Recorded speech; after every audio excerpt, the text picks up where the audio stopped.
Hey guys, welcome back to another video, and this time we're gonna be editing photos in Lightroom. You've been asking me about how I edit my night photos, so this is the first chance to actually see it.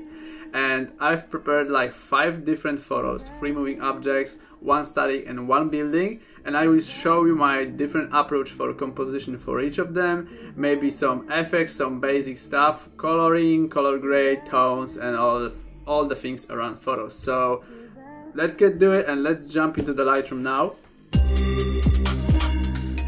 The first thing I like to do is to play with the composition. So as you can see in this picture, we have this sign on the right side and slightly crooked buildings and the pole. So we're gonna resize the image to the Instagram format, 4:5. Then immediately going to the transform tool in order to select auto or level, depends on the photo. I would choose between auto and level, so this time I'm gonna pick the auto. As you can see, the sign is still there, so let's crop the photo a little bit. So this is how I would do it, and I like to always keep my objects in the middle of the frame, something like this, to show a little bit more of the ground. And yeah, this is pretty much done in terms of composition. And the next thing I like to do is to go to the basics and play around here. So we're gonna increase the contrast a little bit more, like 20. Always look at the histogram, and all of these lines should be like somewhere in the middle if you want to keep it under between not underexposed and not overexposed. So I'm gonna play with highlights because I like them to be slightly faded. And let's unveil the main objects. We can go all the way up to 100 and slightly drop the whites and blacks just a little bit to give it this kind of nice dark atmosphere, moody one. It was snowing that day, so we got some nice background here. In terms of clarity, I try not to use it too much, so for this picture I'm gonna drop to -10, something like that. Let me see it. Yep. Let's move to the tone curve, and I like to start with the classic S. So we need like 3 points, something like this. I'm gonna take this one down, take this one up. So as you can see, we have highlights here, we have shadows here. This will go underexposed, this will go overexposed. So let's try with some faded black, something like this. This is good. And now, as you can see, I applied the tone curve. I keep it simple all the time. Then after the tone curve, let's move to the exposure, because now the photo is slightly underexposed. So I'm gonna pump it to like 50, something like this. Then the next step, what I do is I try to play with the colors a little bit more. So now it looks kind of cinematic, let's say. So the first thing I like to do is to drop the aquas and blues for the saturation. And our main object has this really nice popping orange color, so I'm gonna increase that slightly, just around 25 maybe, yes. And to show it a little bit more, we're gonna increase the luminance like around 30 maybe. Yep, that's good.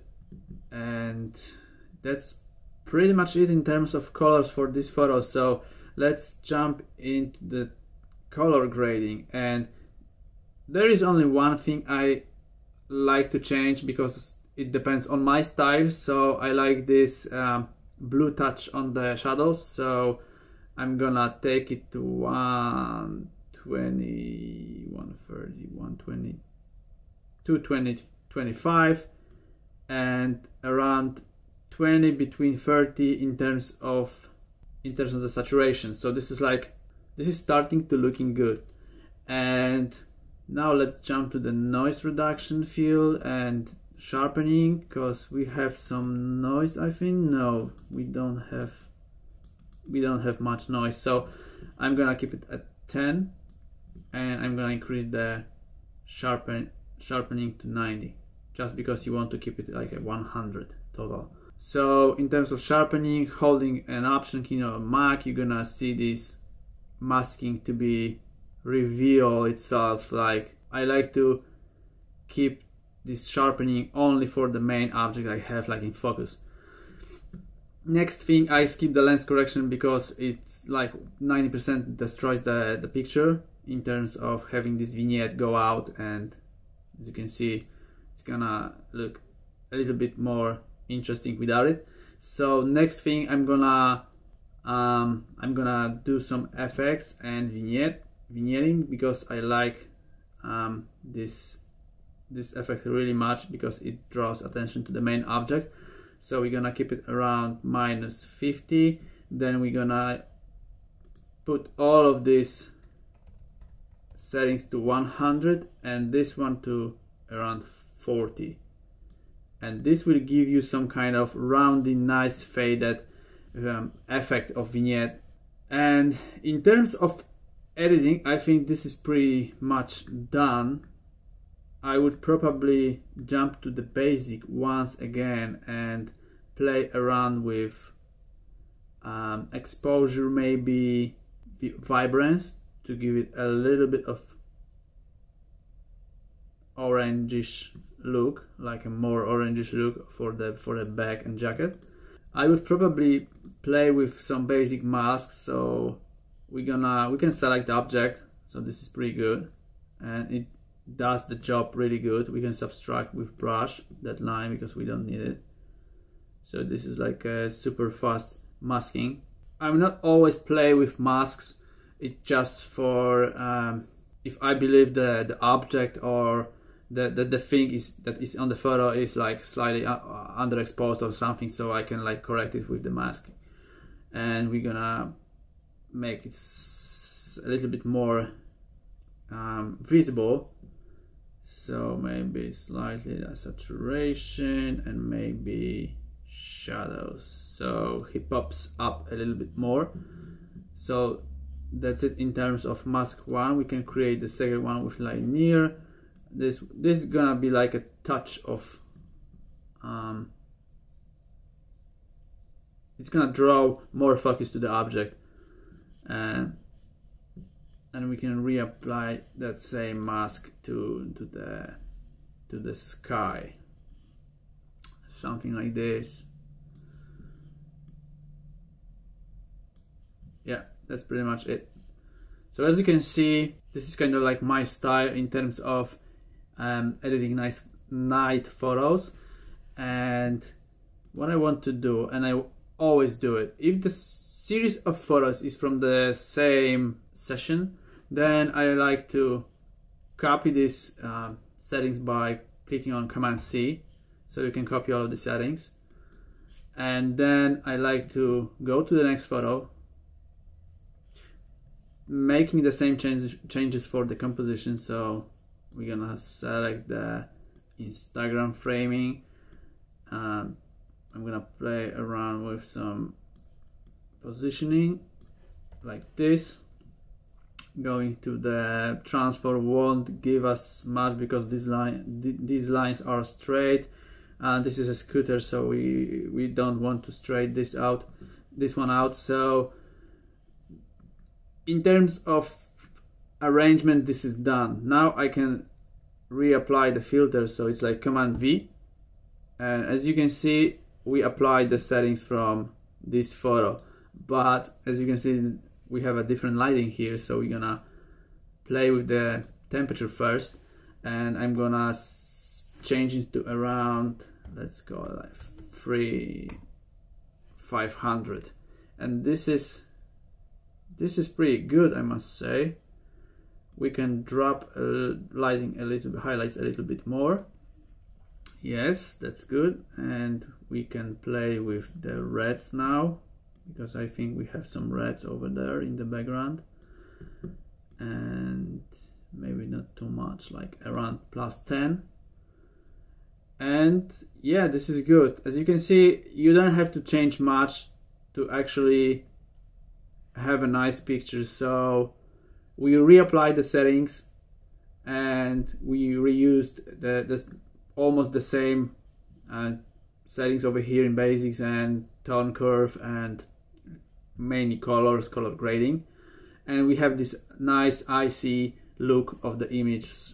So I think we can still use this one, or maybe I'm gonna use this one and reapply for this shot. So this is what I always do, changing the size, making the horizon looks good in terms of straight lines of the buildings. And so this one is really underexposed. You can see it on the histogram. So but we can still fix it. We have a nice lighting from the left. We have some shadows on the right. There is some noise, but applying the filter didn't change much, to be honest. Let's see it one more time. But we still had this slightly bluish overlay at that, so that's good. What I would do with this one is like maybe change the shadows to -90. Keeping the highlights at this level is fine. Slightly make it, yeah, expose a little bit more. We can add some more noise reduction. So we're gonna change it from 10 to 20, and we're gonna reduce the sharpening to 80 because we want to keep it like 100 total. So nice. Now keeping the holding the Option key, we can play with the masking, and this is pretty good. I think I have to still play with the temperature in this one, and I would drop the temperature to around 300-400, and then moving to the colors, and I'm gonna play with the yellow for this one because we have a yellow subway sign, metro, so we're gonna play with this sign a little bit more, maybe not too much, changing the oranges, and yeah, something like this. So we have this moody, dark, icy look for this picture. Now when I look at this, I'm not sure about the right side and this like a sign with some LEDs on it, so that doesn't look good. But I think we don't have a space to make it even better, so I will keep it like this. I wouldn't post this one because of this the right side, but still pretty good. Now moving to the moving object. So this is gonna be pretty simple because we aim for the center behind the back shot, something like this. Not sure if we even have to fix the level slightly. Yeah, no change from level to auto, so let's keep it like this. By the way, you can hit the O button and you will switch between different framings, different guidelines. So that's the cool thing about the Lightroom editing. Okay, keeping this in this framing, and here we have some weird object. That's another tip if I see some weird things like this one. So I used to click on the brush here and just make it disappear like this. No magic here, it was just pissing me off. So let's reapply the same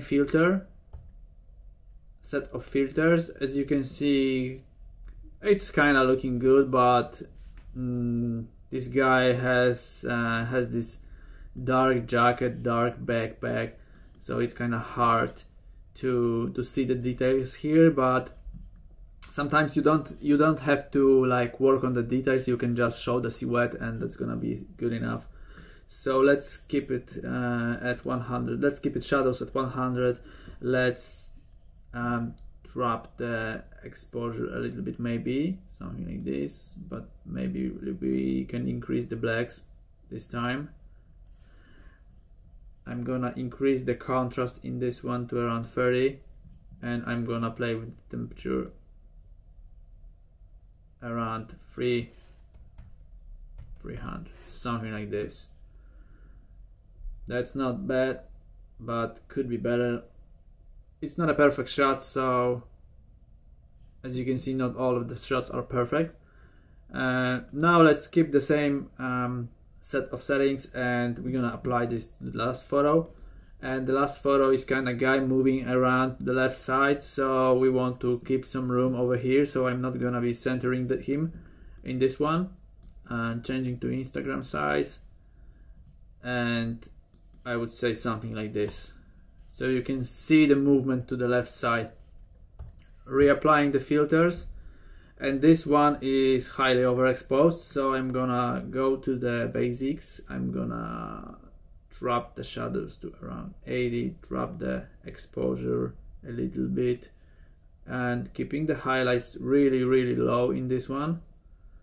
And now, as you can see, we have this ugly orangish color from the lights above him, so to be honest, I don't like this one in terms of tones, so I'm gonna go to the colors and I'm gonna drop the orange saturation, I'm gonna drop the orange luminance, and I'm gonna even drop the orange saturation at all, so it's gonna be like a dirty snow. And yeah, we can make the background a little bit more prominent in this one. But I like that we can clearly see the snow snowing in his face, so this is really good, I mean, in terms of effect. And we can drop the vibrance because the colors were kind of mixing together.